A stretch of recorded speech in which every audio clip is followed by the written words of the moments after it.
วันที่31ตุลา2025ที่ศูนย์พัฒนาฝีมือแรงงานแขวงอัตตปือได้ปิดฝึกอบรมฝีมือแรงงานสาขาวิชาชีพสร้างไม้เฟอร์นิเจอร์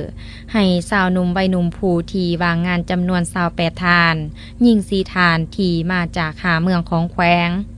ภายใต้โครงการพัฒนาฝีมือแรงงานให้กลุ่มเป้าหมายที่มาจากผู้อยู่นอกกำลังแรงและผู้ว่างงาน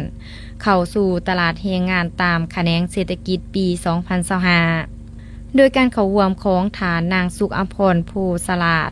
ว่าการหัวหน้าศูนย์พัฒนาฝีมือแรงงานแขวงอัตตปือมีวิทยากรและสัมมนากรพร้อมด้วยแขนงการที่เกี่ยวข้องเข้าร่วมในพิธีทานสุดใจไซมนตีห้องหัวหน้าศูนย์พัฒนาฝีมือแรงงานแขวงได้รายงานผลการจัดตั้งปฏิบัติแผนการฝึกอบรมว่าการฝึกอบรมครั้งนี้แมนอิงใส่หลักสูตรภายในศูนย์และหลักสูตรของสถาบันศูนย์พัฒนาฝีมือแรงงานกระทรวงแรงงานและสวัสดิการสังคม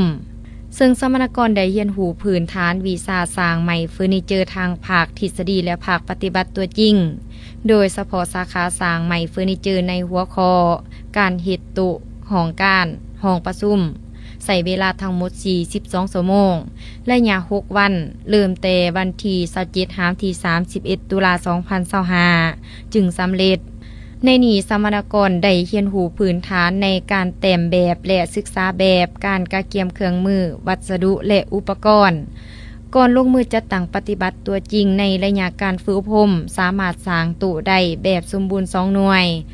จากนั้นพิธีก็ได้มอบใบยังยืนให้สมณกรเพื่อเป็นการยังยืนมาตรฐานด้านฝีมือแรงงานทานนางสุขอัมพรโพสลาดว่าการหัวหน้าศูนย์พัฒนาฝีมือแรงงานแขวงอัตตปือได้มีคำเห็นว่าการอบรมฝีมือแรงงานเทื่อนี้เพื่อยกระดับความรู้และความสามารถมาตรฐานด้านฝีมือแรงงานให้กลุ่มเป้าหมาย